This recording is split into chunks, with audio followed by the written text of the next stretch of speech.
Ce premier discours est relativement modéré. La justice de Dieu, telle en est l'idée centrale. Bildad ne relève pas les attaques personnelles de Job, Job 6.14-27, il en reste à la question en elle-même, et, sans prendre précisément le ton affectueux que Job avait réclamé, Job 6.28, il use cependant d'une certaine retenue dans l'application de son point de vue, qui est le même que celui d'Éliphaz. Cependant il a le triste courage d'insinuer que la mort des enfants de Job est causée par leur péché. Il commence par répondre aux accusations que Job vient de diriger contre la justice divine, tout en faisant espérer à son ami une réhabilitation. Versets 2 à 7, il a recours à la sagesse des pères pour prédire la ruine inévitable des méchants. Versets 8 à 19, il termine par une perspective consolante. Versets 20 à 24, sans oublier la menace. Verset 22. Verset 2.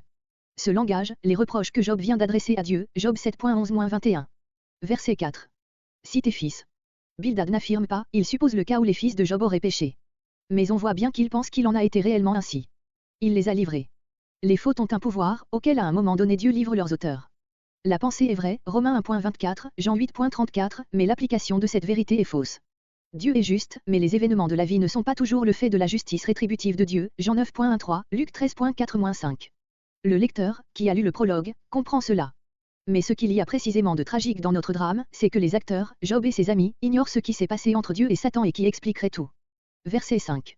Mais si toi, qui vis encore et qui, moins frappé, et moins coupable. Verset 7.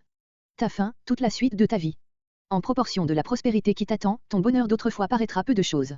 Cette prédiction se réalisera mieux que Bildad ne le pense, Job 42.10-17. Verset 8. Auprès des générations anciennes. Éliphaz en a appelé à une révélation, Bildad a pour lui la tradition. Verset 9. Nous vivons trop peu de temps pour pouvoir faire fi de la sagesse accumulée pendant des siècles. Verset 10. De leur cœur. Dans l'Ancien Testament le cœur est le siège de la raison tout autant que des affections. Voir déjà le verset 8. Verset 12. Il sèche.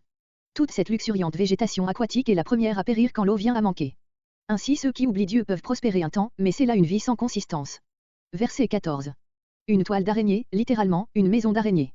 L'auteur aurait pu employer le mot de toile, Ésaïe 49.5, il a voulu préparer le verset suivant. Verset 15. Quand des fautes personnelles affaiblissent un malheureux, il lui reste les avantages que lui donne son nom, sa famille, sa fortune.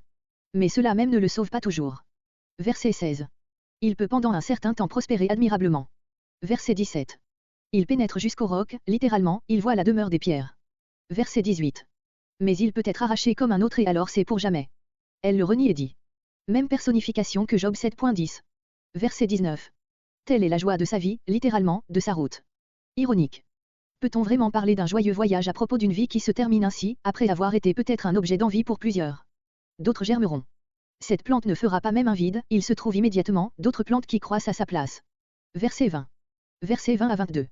Tu vois que, selon les pères, il ne faut pas accuser Dieu d'injustice, si d'une part, il ne rejette pas l'homme intègre, début du verset 20, de l'autre il ne soutient pas le méchant, fin du verset 20. De ces deux vérités, c'est surtout la première qui est développée dans ce qui suit, verset 21 et début de 22. Cependant Bildad ne peut pas terminer autrement que par la note grave, fin du verset 22.